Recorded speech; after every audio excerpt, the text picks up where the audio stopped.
What is up, YouTube? And today we're going to be talking about the update that has hit Epic 7 or will hit Epic 7 on the 31st of January after the maintenance that is running. And this update is pretty small, so they did tease that roadmap of what's to come this year. But basically what is coming is just new characters, and that is pretty much it, right? So we're getting Wolf Peira, which we'll talk about in a second, about her skill kit, who looks pretty amazing. Her passive is very strong, and also you're going to see that the buff she gives to her team from her S3 is going to be unique and the first of its kind. So because of that, you can see all of the stuff about her. There also is going to be some practice battles, I guess. I don't know what this really is, but it's going to be quote-unquote a realistic combat experience, so we can see what it is and try heroes out. I guess it's to actually just see what their skills do and just hit some dummies and make it feel like you want that character. We also have a new banner in Chloe, which completely does not matter because she is available from Story Summon and her banner is not really worth going for, as well as the coin shop being refreshed. We have Destina, Ada, and Asaria from Covenant Coins, and then we have ML Shu, ML Ludwig, ML Lidica from the Galaxy shop here. Also, you see some Holo Trials updates and basically battle preparation and team formation updates as well. Yeah, not really too sure what this is going to be for. I think this is for Holo Trials, right? So yeah, that's pretty much it for the patch.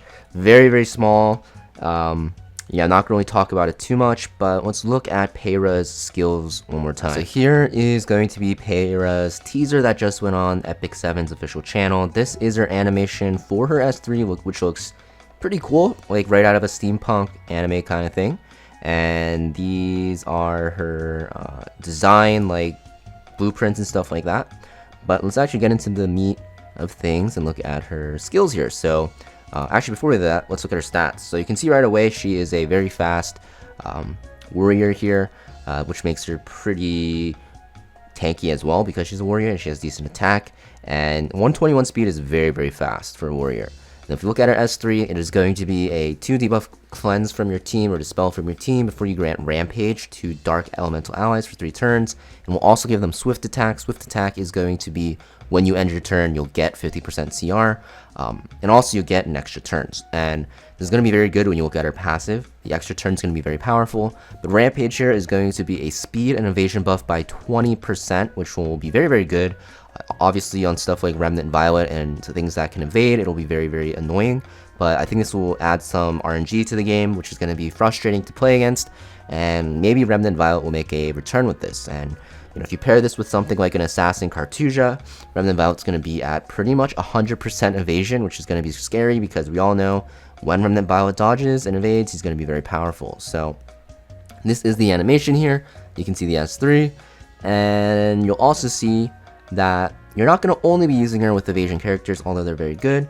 In fact, they have no evasion characters in the showcase, but you can see that she does also have CR pushing with her S3 because of her passive here. So her passive is evasion, 50% buff, which will be very good for her, obviously. She also gets attack at the start of every turn, going up to 5 times, so 20% times 5, 100%, which is very, very good.